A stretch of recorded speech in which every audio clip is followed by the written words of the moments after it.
Tina, what are you doing right now? Why are you out in the middle of the day? I'm at work as usual. Because it's a weekday. Good grief, you're still working? I've been telling you since forever to just hurry up and quit. A woman is supposed to stay at home after she gets married. Making money is the man's job. That's what I was doing when I was your age. My dear grandson Noah's still so small. It's not fair on him. Times have changed since then, you know. The cost of living is higher now, so it's difficult to get by on a husband's salary alone. And Noah's in elementary school now, so I don't have to see him 24/7. Do not talk back to your mother-in-law. There's no way my Jack's salary isn't enough on its own. Are you sure it's not just you being bad with money? You must be neglecting the finances because you're working too much. This is all the more reason for you to stop working. Even if you say that, you should quit your job and start devoting a little more time to learn how to cook. I tried the stew in the kitchen, but it tasted awful. Huh? Wait, did you come to our house again? Yes. I had errands to run, so I stopped by on the way. But no one was in, so I messaged you. Just hold on. Did you get another spare key made without telling us? I told you to stop doing that. Do not enter our house when we're not there. Why not? It's my son's house. Besides, I have to conduct surprise checks every now and then to make sure you're not slacking on the housework. And just as I suspected, whatever was in the pot was absolutely disgusting. Inside the fridge was a disorganized mess too. Don't eat our food without permission. That's our supper. I can't let my Jack or little Noah eat anything that disgusting. I threw it in the trash, so make it again. What? You throw it away? You'll get ill if you eat things like that. The flavor was too strong. It had a weird acidic taste. And it smelled weird. So I threw it all in the trash. What? Are you joking? You threw the chicken stew I've been preparing since this morning into the bin? That's Jack and Noah's favorite dish. Don't tell lies. There's no way Jack would like something that disgusting. My tenderly cooked chicken. What are you doing there? Did you just go there to throw away our food? Oh yes, I forgot. I'll be having a tea party with some friends this Sunday. I'd like you to bake us some confectionery for the occasion. Your cooking might be utterly hopeless, but you could at least do baking, can't you? Cakes, cookies, anything will do. I want you to prepare us something as spectacular as possible. There will be 6 of us attending, so be sure to make lots. What? You want me to bake you something? No, I can't. I have plans this weekend. I told you before, didn't I? Surely you don't have plans first thing in the morning. If you get up early, you'll have it done in a jiffy. Please start thinking for yourself for a change. Cakes and cookies can't be made in a jiffy, can they? They take time. Anyway, I'm busy on the weekend. Can't you just buy them at the store? But I already told my friends there's going to be a wonderful handmade confectionery. I can't give them from a shelf now. Anyway, I'm counting on you. Toodles! Not Toodles. I can't and I won't. Remember the last time you forced me to make something? You didn't even pay for the ingredients. I don't have as much free time as you think. Listen to me. I will not be making you anything. Hey, Jack. Your mom decided to let herself into our house again. She threw the chicken stew I made in the trash. What? Seriously? Damn it, that's my favorite dish! Didn't you take the spare key off her? You said you were going to talk to her about this. Well, I know, but she insisted it'd be more convenient if she had a key in case anything happened. Then she started crying and said, "Don't be so cruel to your old mother." I felt bad. I didn't have the nerve to take it off her by force. Don't let her play you like that. Do you have any idea how many times she's thrown my dishes in the trash?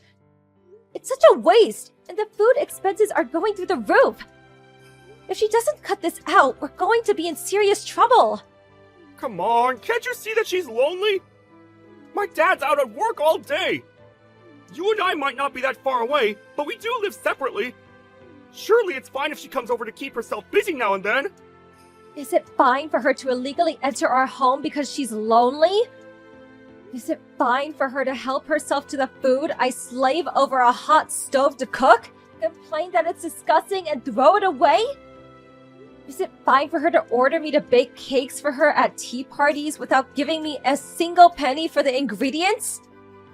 I'm sick of you being manipulated by your selfish mother, using loneliness as your get-out-of-jail-free card. Fine, I get it. I'll make her see sense somehow. I'm not interested in half-hearted vagaries like make her see sense. Go to her house today on the way home from work. And get the spare key off of her for real this time. If she dares shows up here next Sunday, I'm seriously gonna lose it. Do you understand? I get it. I'll get a hold of it somehow. I'm very disappointed in you, Tina. I requested that you make some confectionery, but no matter how long I waited, nothing came. So I took it upon myself to go and collect it. No one was home, so I let myself in. What on earth was all that? There was a feast laid out on the table. You even prepared cake, despite not making what I asked you to. To think you live in such luxury while my Tom is out working. I won't allow it. On top of that, I tried a bit of everything, but it tasted awful. So I threw all of the food on the table in the trash. I took the cake for myself, though.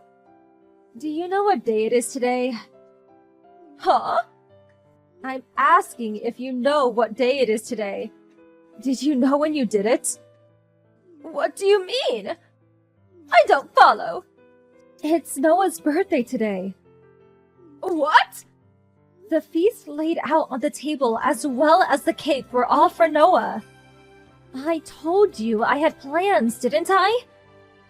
Those plans were to invite Noah's friends over to celebrate his birthday. The reason I'm not home right now is because I went to meet his friends at the train station. I can't believe you managed to throw all the food in the trash and steal his cake in such a short space of time. No matter how much you might not like me, to ruin Noah's birthday like this is just cruel. You're the worst mother-in-law on the planet. It's Noah's birthday today? What? You don't remember your own grandson's birthday? You're not old enough to be going senile. No, I knew it was sometime this month, but I didn't think it was today. If that was the case, why didn't you tell me beforehand? You're the one who cut the conversation off before I had the chance to tell you. Didn't Jack explain this to you? He was supposed to be going to your house. I haven't heard of such a thing. And why on earth didn't you invite us to Noah's birthday party in the first place? I did plan on inviting you, but you told me you were hosting a tea party. So I thought you could stop by another time and didn't say anything. Plus, your husband's at work. More importantly, how do you plan on making up for this? I had to cancel Noah's birthday party because of you. And after his friends went through the trouble of coming. What? Why did you have to cancel it? You could have ordered takeout for the food and grabbed a cake from the store. There are many alternatives. At least no one would have to eat your terrible cooking that way. What are you talking about? Noah can't eat regular food or cakes. You know that, right? Huh? Why? What? Are you seriously telling me you don't even remember Noah has allergies? Allergies? Noah? Since when? Since he was born. I told you as soon as I found out he had them. And since he can't eat milk, eggs, or shrimp, I made today's cake especially made to be allergen-free. The food too. And since some of Noah's friends are gluten intolerant, I went to a lot of effort to make sure everyone would have something to eat. It's going to take a long time to remake everything from scratch. Noah was so looking forward to finally being able to eat the same things as his friends. I didn't know that! You never tell me anything! I think what you mean is that you don't listen. You do nothing but talk about yourself. You don't even care about things that could put your grandson's life in danger. I can't let someone that dangerous near my son. So you better not come to our house until his allergies have gotten better. I'll be changing the locks. What? Why? I don't want someone who doesn't understand Noah's allergies coming and going as they please. For now, all you've done is throw our meals away. But who knows whether you might decide to cook him something yourself one day that contains stuff he's allergic to. Anyway, Noah's upset that you ruined his birthday. He burst into tears and shouted, "I don't want to see Grandma!" Well, I didn't know about his birthday or the allergies.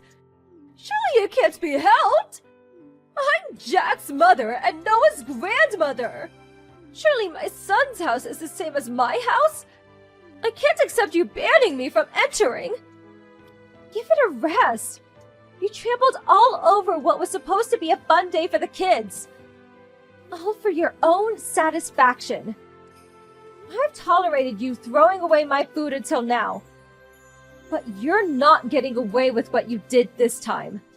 If you illegally enter our home one more time, we're moving house and cutting all contact with you.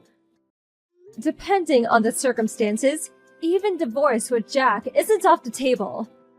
I'll take Noah and move in with my parents. What? Divorce? Divorce? You can't do that! I'm serious. It all depends on your attitude from here on out. I'm sorry. I apologize. Please forgive me. Please make Noah understand that I didn't mean to. I will not do such a thing. If you want to make this up to Noah, how about thinking for yourself for a change? As for me forgiving you, I'll make that decision depending on whether I see change in your behavior. I have to go see Noah now, so excuse me. Toodles, mother-in-law. My mother-in-law immediately rushed over to apologize with cake and hors d'oeuvres in hand. But as usual, everything contained allergens. So we refused the food and took possession of her spare key. She stayed outside the front door shouting, causing a racket for a little while. But Noah, who was already in a bad mood from having his birthday ruined, took one look at her and shouted, "I hate Grandma!" and threw a screaming fit. She must have tattled on me to Jack straight away. Because when he got home, he started complaining at me, saying, "Don't make my mom cry." But I swiftly lectured on him on how it was entirely his fault for not taking the key off her in the first place. And when I said, "Should I take Noah and break off all contact with you?" he started panicking, got on his knees, and apologized. Jack's completely on my side now, and his mother, afraid of being cut out of our lives, stopped coming to our house out of the blue. Now, with an appropriate degree of space between us and the in-laws, our lives are comfortable and stress-free. The birthday party was successfully held the following Sunday. Everyone came over to join the celebrations, and Noah was finally able to eat the same cake as his friends for the first time. I'm so relieved that his birthday party didn't end up being a sad memory. Rick, you there? We need to talk. Are you still at work? Anyways, I left the divorce papers on the table, so can you file them with the courthouse tomorrow? That would be such a big help. I'm going to head back to my hometown, but I'm not moving back in with my parents. Now that you know about the divorce papers, I don't ever intend on coming back here. I don't plan on telling you where I'm going. It's also helped a lot that you've been so busy at work. It's given me a chance to pack my things at a slower pace without you noticing. I guess this is it. Have a nice life.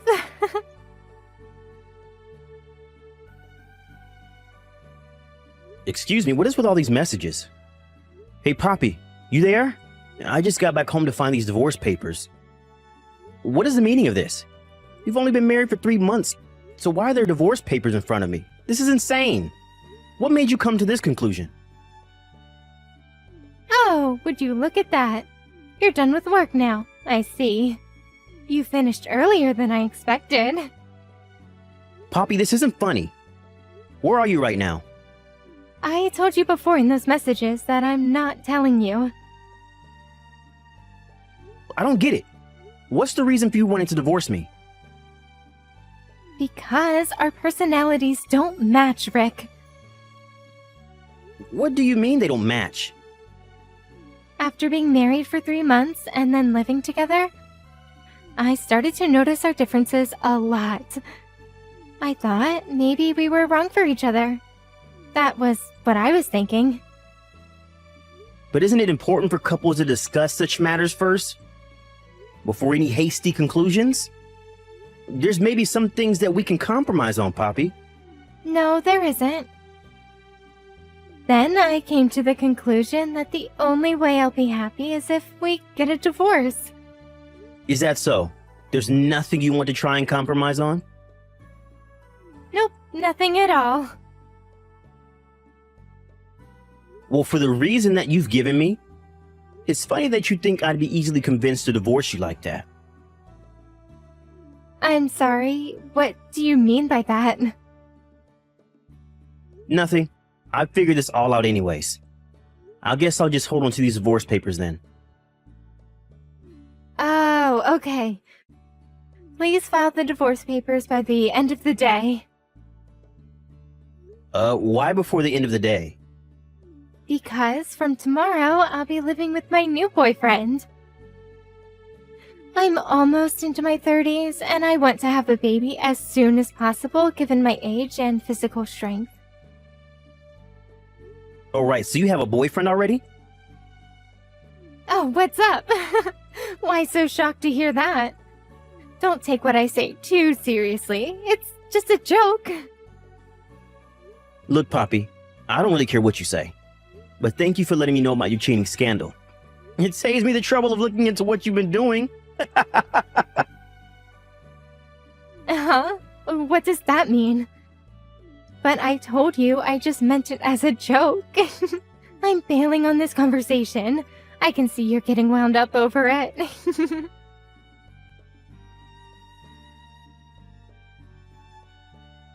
What is this thing about me paying alimony to you?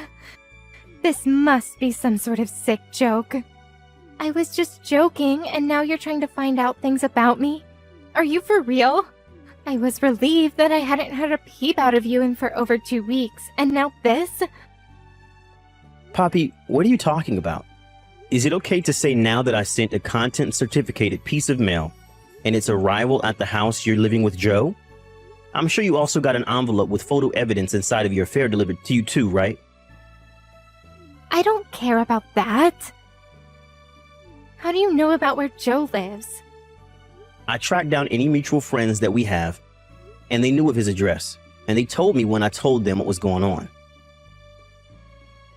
This photo is... When did you take so many photos of me? Those photos? How can you not remember taking the embarrassing photos of yourself cheating on me? Excuse me? About a month ago, you changed your phone model, didn't you? And you didn't realize that you left your old phone on the side of the table when you left the house one day? Really, I don't remember that. But for some reason, it was still left to be charged and it had no lock on it. Right after you left and before I messaged you, I looked at the divorce papers on the table. And I thought then and there that my suspicions were confirmed to be true. Oh, Oops. I completely forgot about that other phone. I said what I needed to say at the time, so it saved you the trouble of collecting evidence. And your point is? My point is this.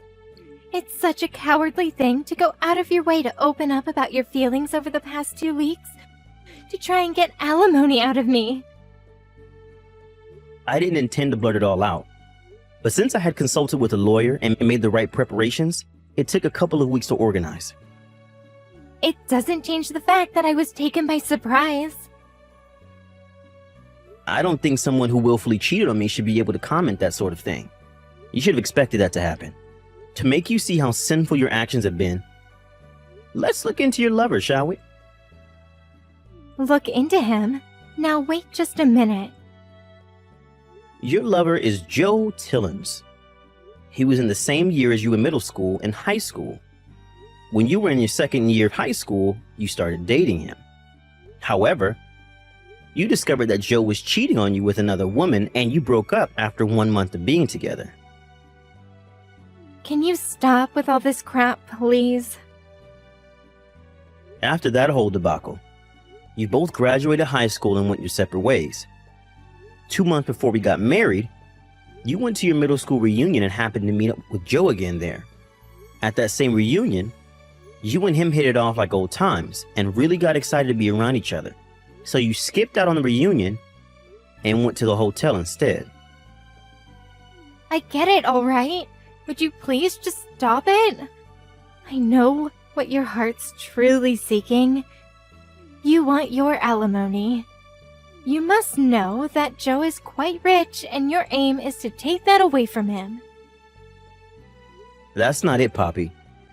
It's got nothing to do with him being rich. I'm just exercising my legitimate rights with being cheated on by my wife. Yeah, whatever you say, Rick. It doesn't matter how you think about it. Anything you think about is fine by me. I guess I can't help it if you found out these things. I'll ask Joe to pay my share of the alimony so it won't hurt my conscience at all. It's actually cheap if you think about it being an offering of cutting you off from me. Is that so, Poppy? Well, let me get back to you about this. Just pay me the amount I billed you by the date I stated without any delays. Yes, Rick, I'll do that.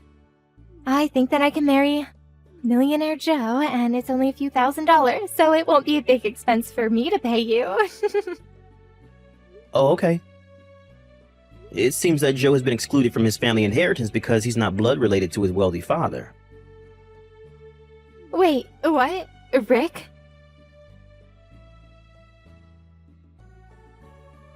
Rick, what you said earlier about Joe, it was true. Joe's mother had an affair and he was the consequence of that. Because of his mother's dirty deeds, he's been excluded from his father's will and the family inheritance. His parents got a divorce when he was 19. The only reason why he didn't change his name was because his parents got married and ended up having the same last name. That's why he's still known by that name. That sounds about right to me. So, did you know about all of this? You knew when you messaged me the other day. Well, I did do that quick investigation through his friends, so they had a lot to say. What would you have me do if I were to tell you that? I would have gone back on my plans. What's that supposed to mean? I won't have to pay the alimony if we work this whole thing out. I want to start all over again with you, Rick. If we're with each other, it would be a win-win for both of us, right? How is there a win-win in this for both of us? What do you mean by that, Rick? The fact that you had an affair isn't going to disappear from my mind. So even if you decide to change your mind about all of this, you still need to pay me the alimony. You've caused so much grief, and I would never forgive you for cheating in the first place. Naturally, I'm not even going to consider unraveling this whole mess. Starting over with you again, Poppy, would seem like a punishment to me for taking back someone who had an affair. Once a cheater, always a cheater. But, Rick, we were a great couple up until 2 weeks ago. How can you give up on your love for me so easily? It's not about that, Poppy. Are you really saying that considering you're the one who cheated on your husband? But we had a beautiful wedding ceremony. Surely you remember that amazing day. But what was the purpose of that ceremony if this was going to happen? Anyway, I have no plan to get back together with you. It's not happening. Please just give me my alimony before the deadline so I don't have to take you to court. I've had enough. Don't say those things, Rick. Please, you've got to give me another chance. I have no way of paying the alimony, so can you think about getting back together? Because if we do that, we can go right back to the way things were, right? I have no idea what you're saying. As I said earlier, it doesn't matter if you've changed your mind about me or not. You still owe me my alimony. There's no way you can get away with saying that you can't pay because you've run out of cash. About that. So, my parents are really angry at me for what I did, and they're so angry at the fact that I tried to move back in with them. I got into a fight with Joe, and he told me to move out of his apartment by tomorrow. All I have left now is you, Rick. Please. I hate really vague conversations, Poppy. I'm not getting into this with you. No matter what you say, you still need to pay me the alimony no matter what. I'm not letting you get away with anything. But, Rick, don't be like this. I'm not replying to you anymore. Sort out your own problems and pay me my alimony.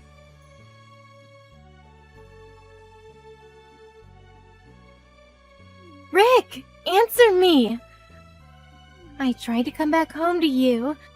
I see there's no nameplate on the mailbox, and the key doesn't fit in the front door either. You seriously didn't move out of this house, did you? You didn't move out without saying a word, did you? Rick, are you going to reply to me? Didn't I tell you that I only have you to rely on? If you moved without telling me, then we won't be able to get back together.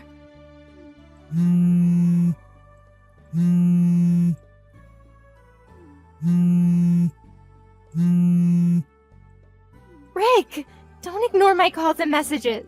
Answer me.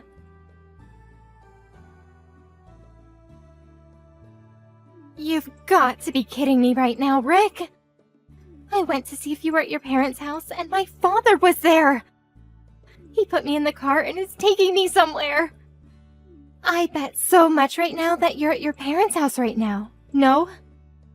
I came here because I couldn't think of what else to do since you weren't in our house. Why is this happening? Why won't you help me out?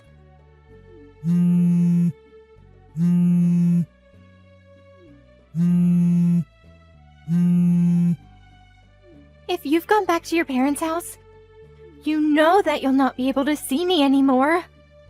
Are you fine with that, Rick? Rick, answer me! I'm so sorry! Don't leave me on my own. Why do you have nothing to say to me? You've not even read a single one of my messages. I want to be with you.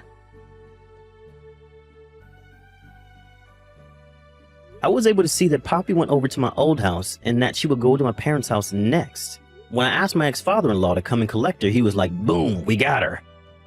At a later date, Joe decided to wire me the alimony. I thought that he would be too naive to do this, but I heard that he borrowed money from his ex-father on the condition that he would be permanently exiled from the hometown. Poppy, on the other hand, I asked her why she's complaining about paying alimony. Surprisingly, I discovered that she had a large amount of debt. So she ended up having to carry debt and alimony on her shoulders. The total amount was said to be about $600,000. She works multiple jobs to help pay her dues while her parents manage her salary. It seems that she's living a hard life, both mentally and physically.